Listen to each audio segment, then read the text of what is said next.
Hey guys, welcome.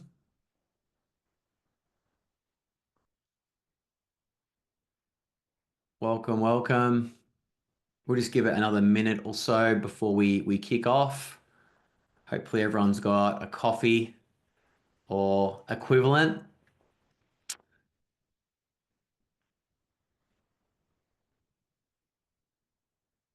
Hey Sam, good to see you.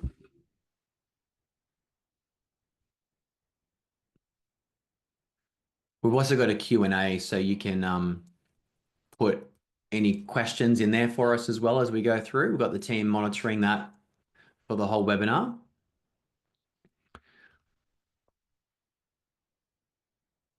So we'll just give it another minute or so.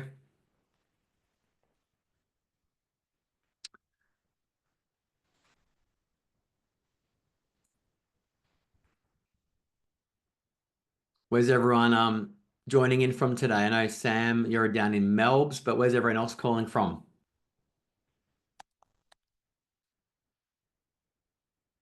You just put it in the Q&A. You should be able to use the Q&A there to pop something in there, I think.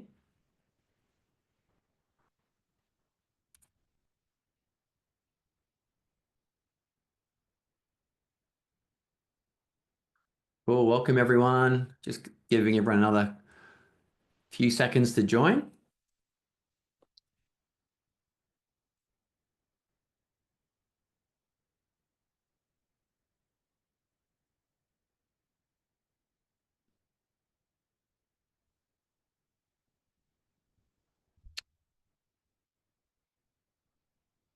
Cool. Well, we might kick off, hey, and obviously some might continue to join as they get their coffee or tea or whatever they're drinking this morning. So um, first of all, great to see everyone. Thanks for joining. I think this is obviously the start of the year. It's a good opportunity to think about the year 2025 from a marketing and a go-to-market perspective, and looking at as businesses, companies, what are you going to be focusing on this year when it comes to your go-to-market and driving revenue for your business. So a very good time to think about trends, looking at 2024 as well, looking at what are some of the things that we're seeing. Obviously, we're in the weeds every single day, and we wanted to share with you sort of as much relevant, specific content as we possibly can today. So hopefully everyone can see my deck all good there. So what I'll do, I'll jump in and as I said, feel free to answer any questions as we go through in the Q&A. You should be able to add some comments there. Cool. So most of you know who we are, but just for those that aren't familiar with content chemistry as much, we help CEOs, CROs, and CMOs to build a marketing or go-to-market engine on HubSpot. So really, we've been HubSpot partners now since 2018, one of the longest serving partners. So we obviously invested in HubSpot a long time ago, and thankfully, we didn't know where HubSpot would go, but obviously it's pretty much the number one CRM customer platform in the world now. So very happy that we made that bet a few years ago. But really, as an agency, we focus on building that marketing engine, that demand gen, lead gen engine, but we use HubSpot as the tool to do that. Some of our clients you can see on the screen. So we work with a range of clients, mixture of B2B and B2C clients through a range of industries, financial services, SaaS, construction, etc. So some of our great clients that we work with. I won't go through all the reviews, but we have a lot of Google and HubSpot reviews. Some of our awards that we've won, accreditations that we've got, some of our services that we offer as well, and our lovely team who are on the chat on the webinar as well. And we love working together. So wanted to kick off the deck really with this quote from the CMO of HubSpot, Kit Bodnar. You might also listen to the podcast Marketing Against the Grain, which is one of my all-time favorite podcast. So he said in the State of Marketing report for 2025, he said marketers need to think a year from now, will I feel like I've learned enough, tested enough, and evolved our strategies enough to keep up with the shifting landscape? The next decade will look a whole lot crazier than the past decade. If the answer is no, get into the mindset of embracing new tech and don't be afraid to move fast or risk getting left behind. So basically, we are in an amazing time, almost like when the internet sort of, you know, um, came out or launched. We're at that time now with AI where there is just so much change. And as marketers and as business owners, we may feel overwhelmed. So hopefully the webinar today will reduce the anxiety and overwhelm a little bit and just give you a few things to focus on this year that we think are going to move the needle the most. So a quick recap on 2024. What were some of the things that really exploded last year? And I'm sure there's no surprises when I show you the next slide. Um, but when we had a look at 2024, we can see that everything AI related just absolutely exploded, as no surprises there. So, searches like Claude AI, which is a ChatGPT sort of competitor, Perplexity, which is also another competitor to ChatGPT. By the way, this is not annual volume of searches. This is monthly volume globally. So Claude AI, 5 million searches a month last year. Perplexity, 6.1 million searches. Leonardo AI, 3.3 million. But what's interesting, also things like AI video generator, AI text generator. So we can see that obviously 2024 was a year where a lot of people were wanting to find different tools that could help them, whether it was marketing, sales, business owners, creating videos, text, those sorts of things, improving your workflows.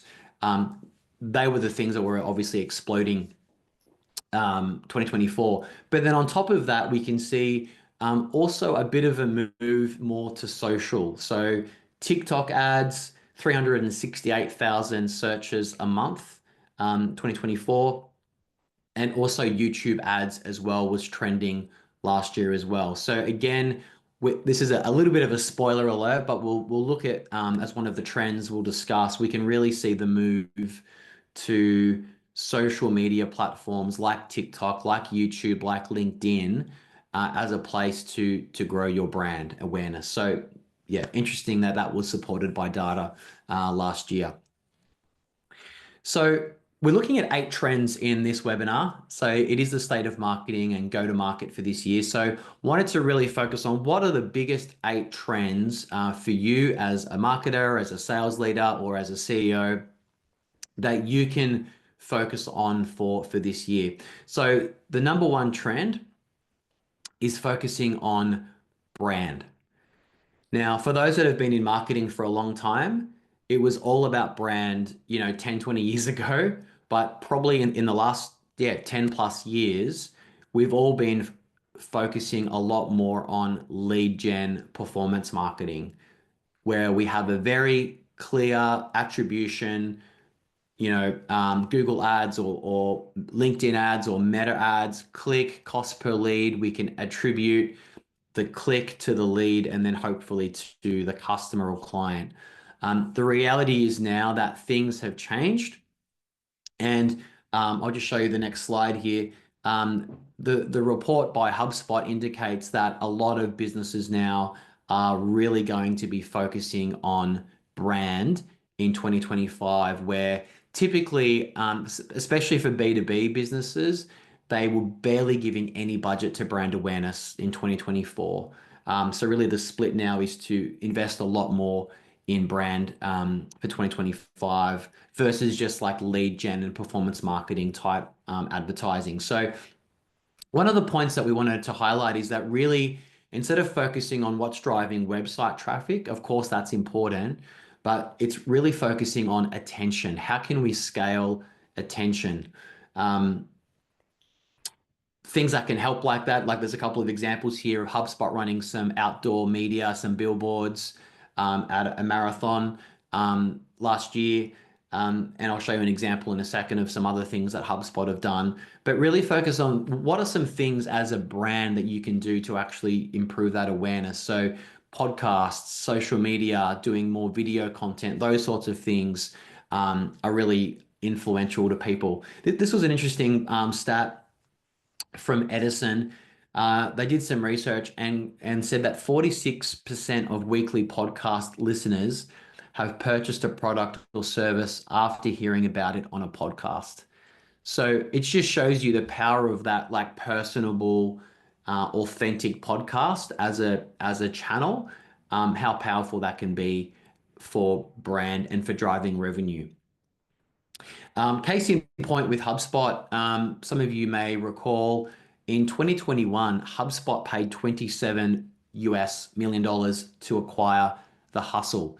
Now, The Hustle was an email newsletter, basically. At the time, you'll see down the bottom right, it started in 2016 and grew to more than 1.5 million readers. So they had a really good subscription base.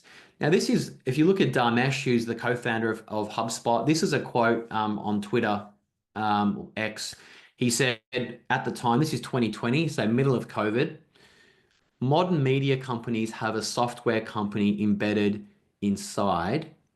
Next gen software companies will have a media company embedded inside. So we're talking like 4 years ago, HubSpot made a play to invest in brand and to make a big investment in the hustle.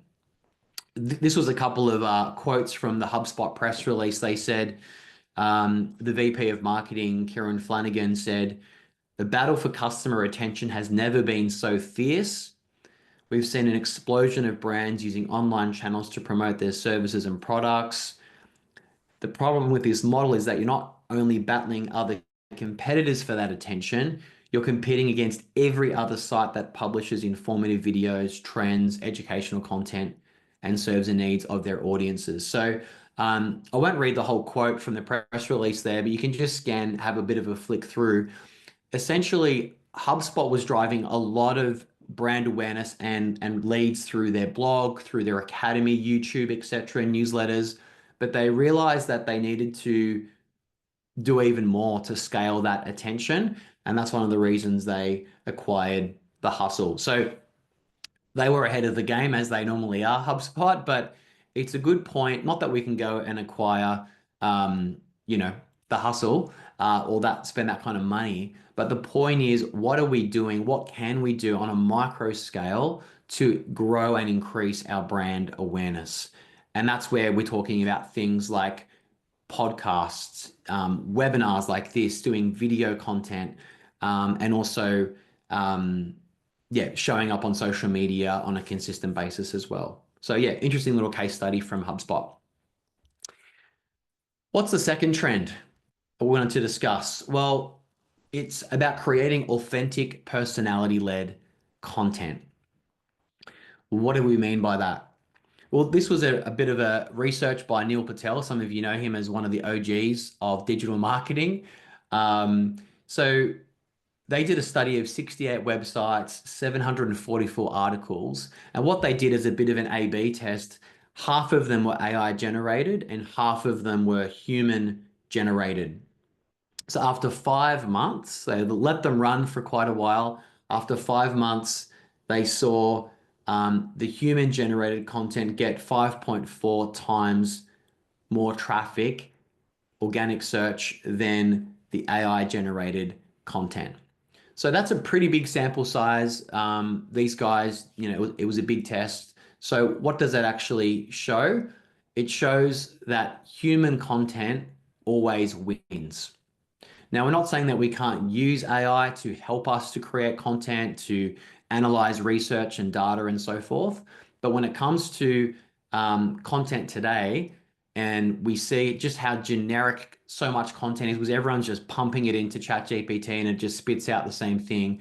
We see that human generated content, yes, with the assistance of AI, is going to be the play for this year. So again, a couple of additional data points on this trend is really focusing on like influencers. We're not talking about Neil Patel or people like that, but we're talking about employee advocacy is a big one. So looking at your employees and looking at, okay, um, are they posting on LinkedIn regularly? Are they sharing news? Are they thought leaders themselves? Using your employees as advocates for your brand is a really important thing for 2025. People want to actually engage with a person versus a company. So, and I'll show you again a case study on the next slide on that. And also focusing on like what type of content? Well, thought leadership content is really going to help with your brand's perception and engaging with people in real time. So a couple of data points from the Content Marketing Institute. What a lot of B2B marketers have been saying that contribute to success is understanding their audience, producing high quality content, industry expertise, high performing team members, etc., etc. So all of these things can kind of be resolved by thought leadership, personality led content from your team or from the CEO, from the C-suite, and also from employees. Um, the second graph down the bottom, it also shows, well, what are some of the challenges with content? Because we all have sort of the same amount of hours in a day. So 55% said that creating content that prompts a desired action, like a conversion, was definitely a challenge. Differentiating our content, well, this solves the problem, right? When everyone's pumping out AI content that all looks the same, generic, vanilla, pretty average, pretty superficial, creating authentic personality, point of view content. That's the kind of stuff that's going to get engagement and to grow your brand. Creating content consistently, well, again, that helps if you have your team sharing things and posting things for you. Um, Creating enough content, all of these things are really resolved if you are able to spread the load with your team and get everyone sharing content and posting regularly on LinkedIn. As a LinkedIn's probably the best social media channel in terms of reach, organic reach. Facebook and Instagram back in the day were great. We're talking years ago now, but LinkedIn is still has the best organic reach of any social media platform. TikTok's probably up there as well, but in terms of more of that professional B2B space, a great place to focus for this year. Quick example was this is a guy that I recommend following, Chris Walker. He's the CEO of Paceto. They're a software business that work with sort of businesses, SaaS businesses, especially to help them grow sustainably. So just to give you an idea of the difference here, using a company's brand versus the personality or influencer-led content on LinkedIn as an example. So if you look at Paceto, they've got 2,000 followers on their company page. Not too bad. They've only been around for probably 12 months, maybe less. 2,000 followers. So every time that they post from their company page, there's basically 2,000 people that are going to see it. Unless they comment, like, or repost, it might expand a little bit more. But now look to the right at Chris Walker's followers. If you can see that 166,000 plus followers on LinkedIn. And he's obviously built that over 10 years, right? But the point is that you're going to get so much more, such a better ROI sharing content as a founder, as an owner, as a marketing or sales leader because of your reach and because of your followers versus just sharing from the company's page. So yeah, little tip there. That's a second trend that we're seeing when it comes to content. Focus on authentic opinion, point of view, personality-led content. Third trend is omni-channel marketing. So what do we mean by this? Well, we mean by having consistency across your brand messaging, your positioning, whether it's a campaign that you're running, so that if someone is on LinkedIn, they're on Instagram, they're on your website, they're getting an email from you, everything is tying in consistently. And the reason for that is because um, most people are searching everywhere these days. They're not just using Google to search for things, they're everywhere. This is a great data point from Forrester. They said that millennials, who are currently 29 to 44 years old, now make up 75% of business buying teams or decision makers. Now, the reality is that with millennials, all millennials are pretty much digital natives. They're um, very confident using all types of digital forms. So um, the point from this is really looking at, well, okay, with omni-channel marketing, what do we need to do to stay relevant?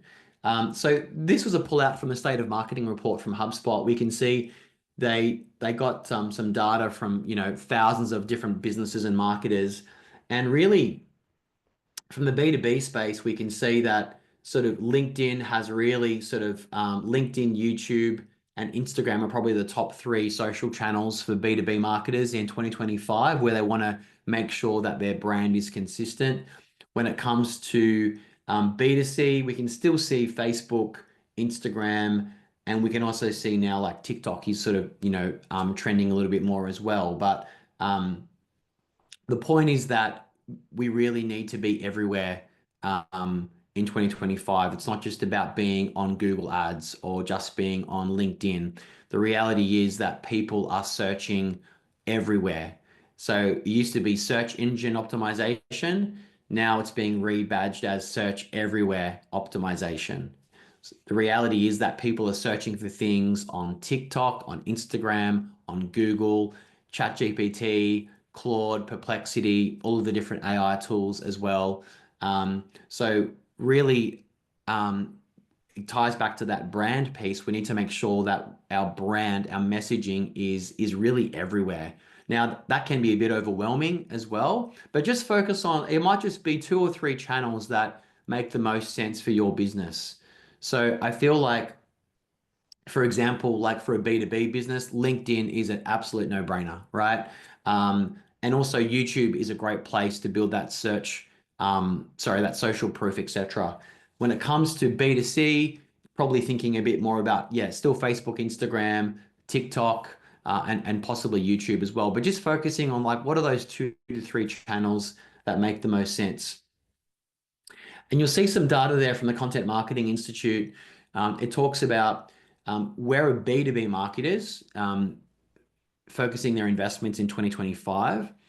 So you can see there, no surprise, video is number one.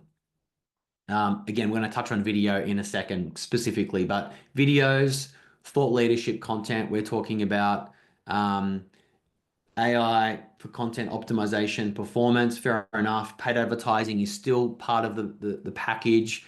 It is still a pay to play space when it comes to driving attention and traffic and leads. Events, I mean, we lost so many years with COVID, with in-person events, that people are craving these in-person events in 2025, getting together, networking, those sorts of things. Webinars like this, building online community, etc., and audio content like podcasts as well. So you can see where, I guess, to focus your ad spend or focus your marketing budget a little bit more this year. But it's the point is that it's not just focusing on sort of one channel necessarily, and being sort of black and white on that. It's looking at what channels make the most sense, and ideally, can we be omni-channel across all of these different things?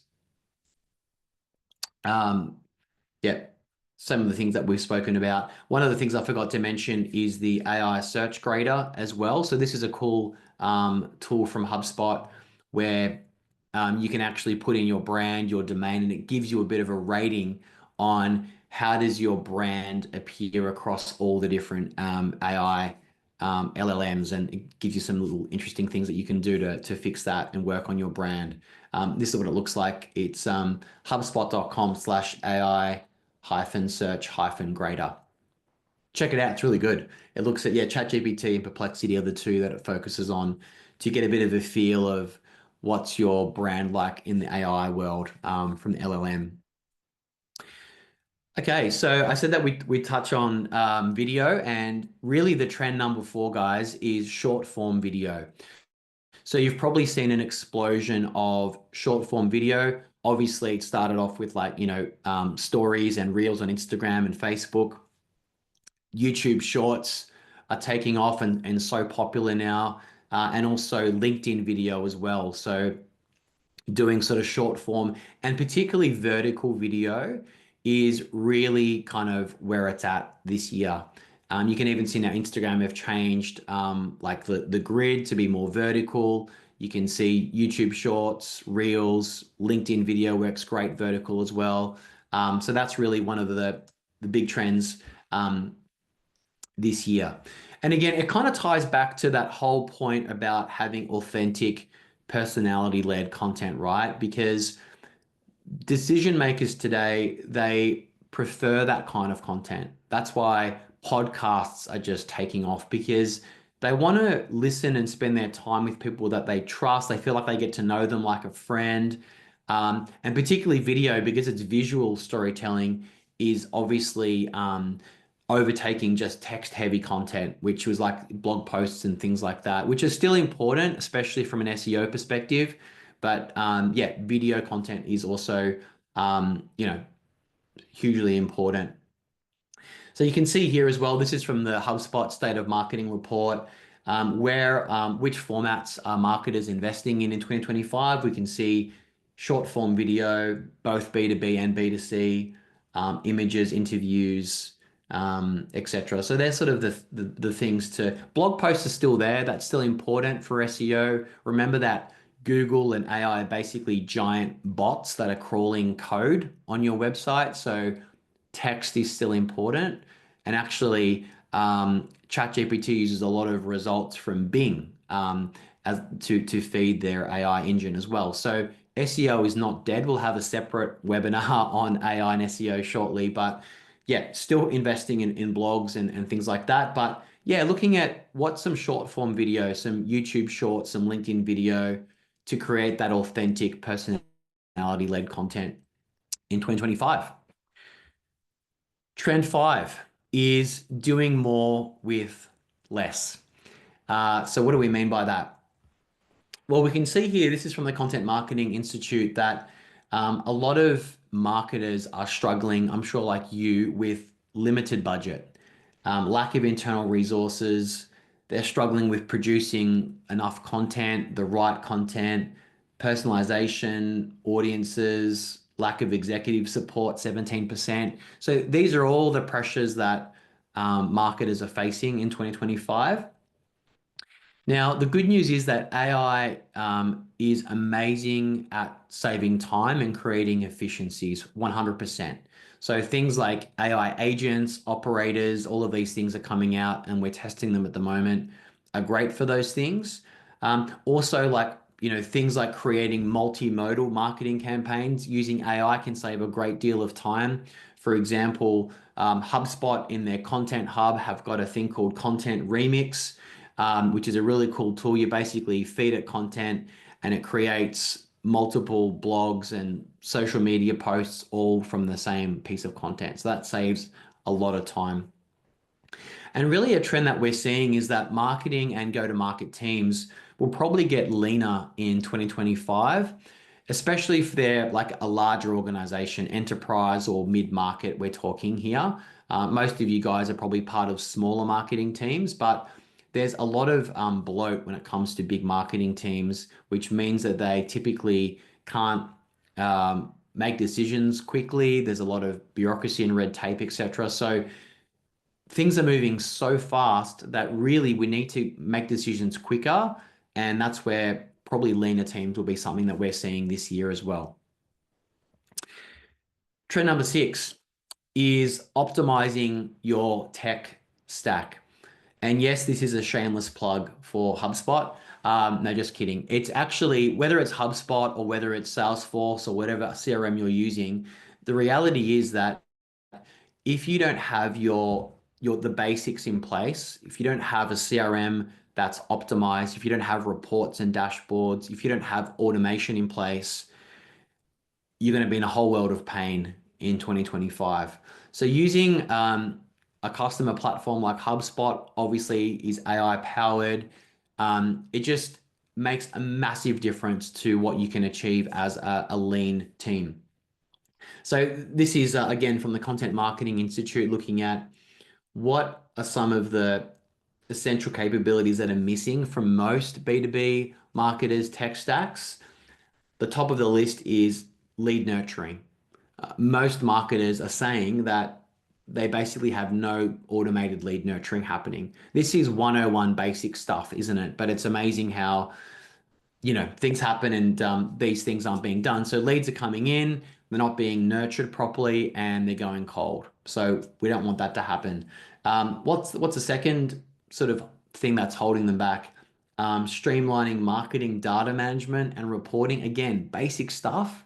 But if you can't see what's driving leads and pipeline, where is it coming from? We'll talk about attribution in a second. If you can't see all that stuff, how are you meant to predict revenue this year? Or how are you meant to predict leads to opportunities to customers and conversion rates, etc.? It's basically impossible.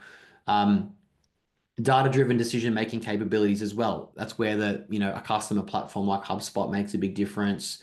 Ability to automate tasks and workflows, personalization, all of that stuff is really important. So probably a good time if you don't already have HubSpot or a customer platform in place. We're happy to help. We're obviously HubSpot Platinum partners, but to get you just set up, even with just the basics, even with just the starter hub, which is like 25 bucks a month. The CRM is actually free, but if you want to have any of the marketing and sales tools, it starts at $25 a month. The professional is the next tier up from that, but yeah, 101 stuff just to make sure that whatever you are investing in and doing this year, at least you can report on it and actually have the data to back decisions for your CEO and CFO. Now, attribution. This is our seventh trend. The reality is, guys, we know this, but attribution is not linear. Early days, yes, we could say that it was. People click, people Google you, they go to your website, they fill out a website form, happy days. That was the easy single attribution model, linear approach. Or maybe, 10 years ago, they click on a Google ad, straight to the website, landing page, fill out a form. Great, they came from Google Ads. But what's the reality today? And I'm sure, you're the same as me. Like when you research someone, whether it's like a local business or software or whatever it is, like what are you doing? You're Googling them. You're probably trying to find if they've got a podcast or a YouTube channel. You're then looking at them on Instagram, maybe their LinkedIn page, looking at following their CEO and founder, maybe looking at some of their posts. Like you're searching everywhere for these guys, right? So when you actually eventually do convert on a landing page or on a LinkedIn lead gen form or whatever it is, the question is, who gets the attribution for that? And that's really the conundrum for marketers, which has always been the case.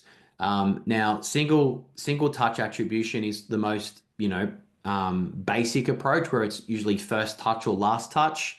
But again, it's assuming it's more of a linear approach.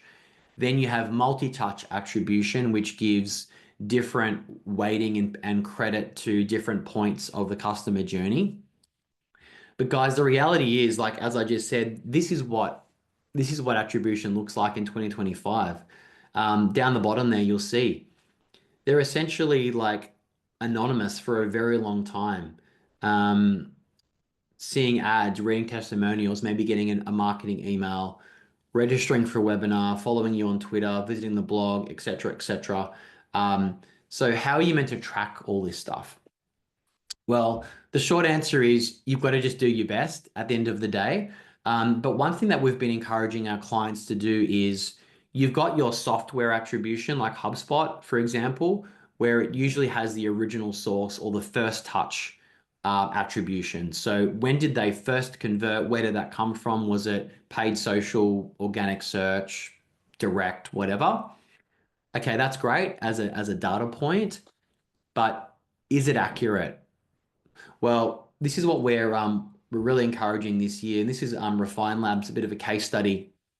What they did was that they ran an A/B test to prove whether software-based attribution was accurate or not. So what they did, they still captured the attribution from the software.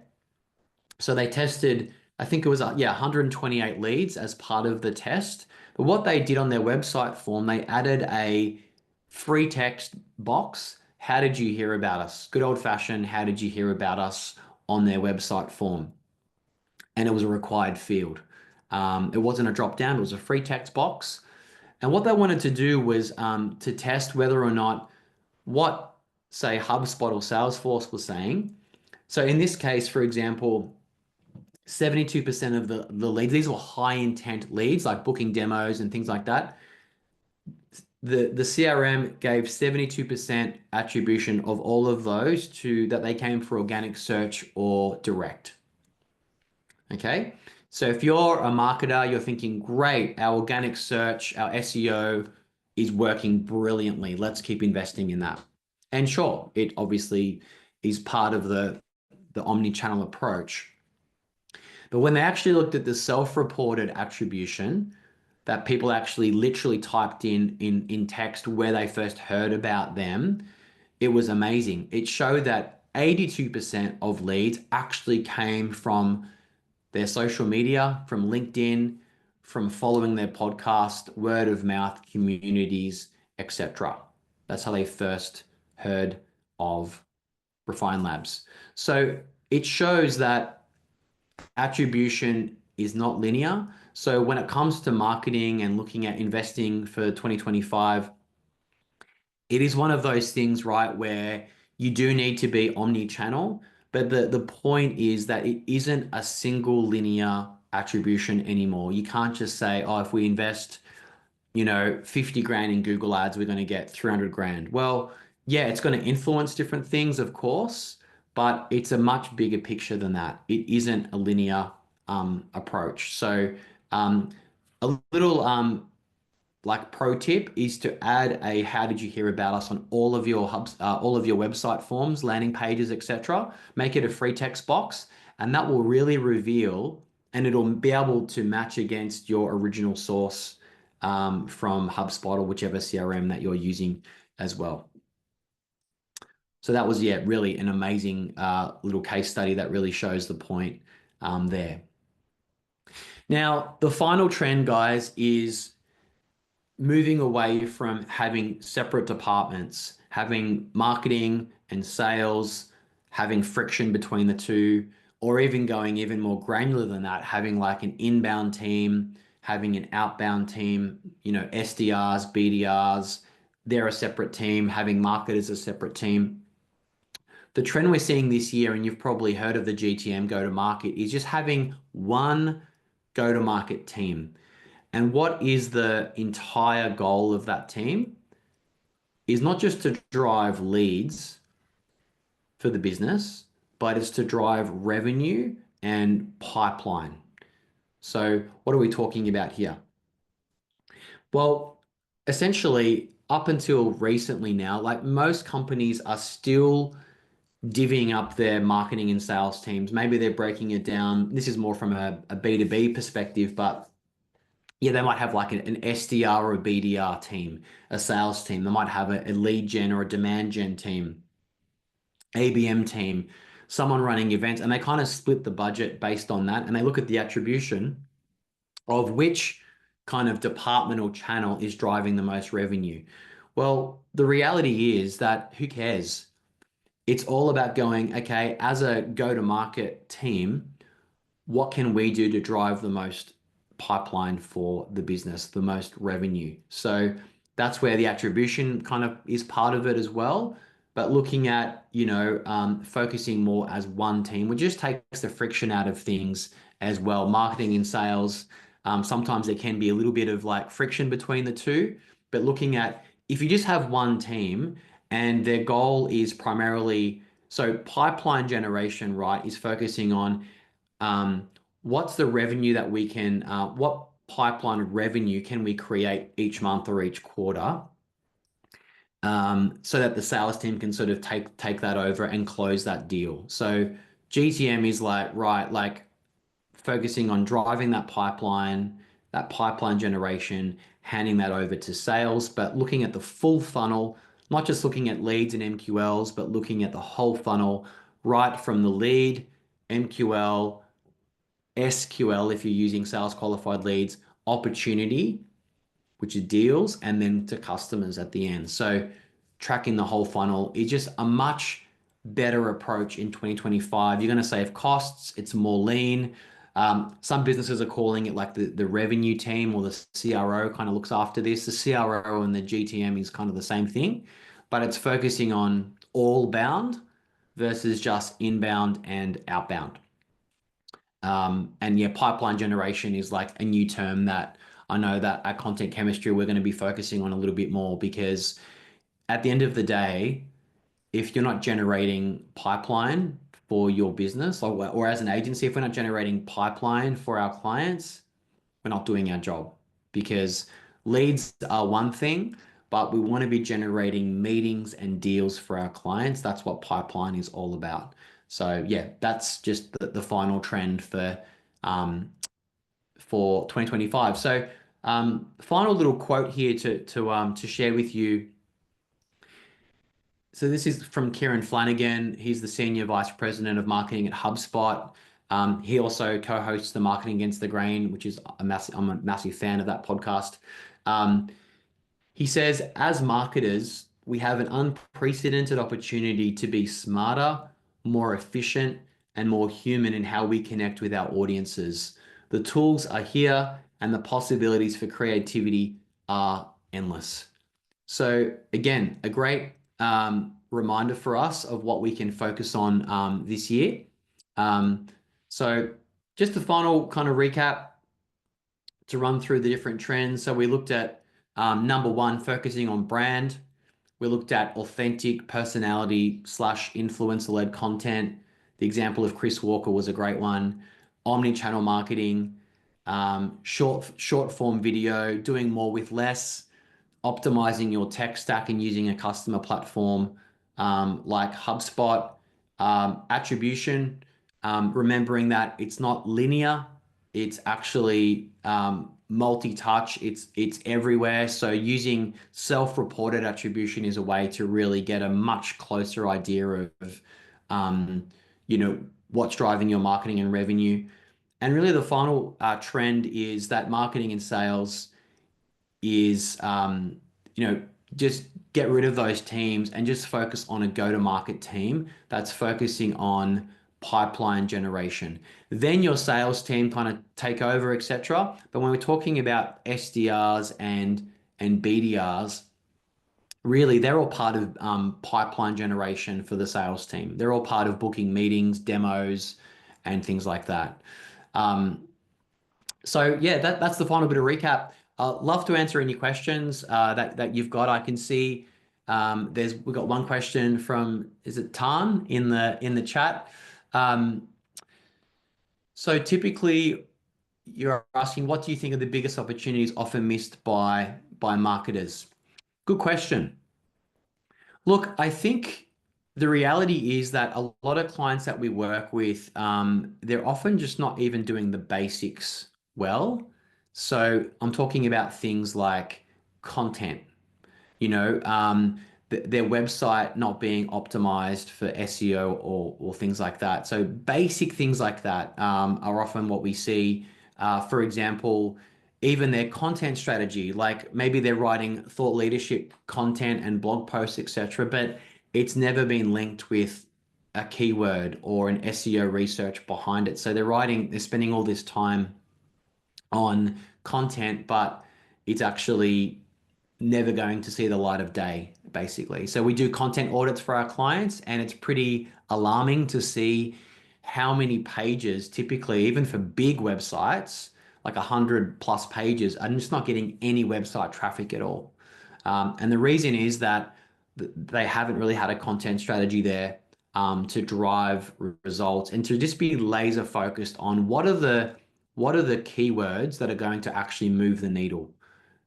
Yeah, so that's a very long-winded answer, but yeah, probably SEO content we see. And then from a paid ads perspective, especially Google ads, we often find with clients that they just don't have the structure set up properly. So, like Google Ads is a good example. They've got, hundreds of campaigns and ad groups. They're running broad match keywords. All of these things are happening, and they're just absolutely churning through cash. So we normally come in there and rebuild things from scratch to save them, thousands of dollars a month. So, yeah, I'd say that it's almost like the simple things are the things that are normally missed by marketers. But yeah, but hope that answers the question there. I'm happy to answer any more questions as well.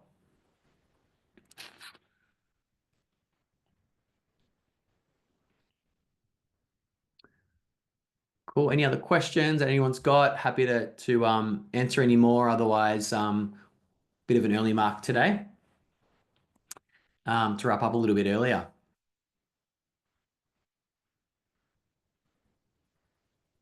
Yeah, cool. Well, look, feel free to, if you have any questions, of course, reach out to me via email, nathan@contentchemistry.com.au. Thanks again for joining us today. I hope you found it really helpful and just tried to narrow down like what are the 8 things that you can focus on this year without overwhelm.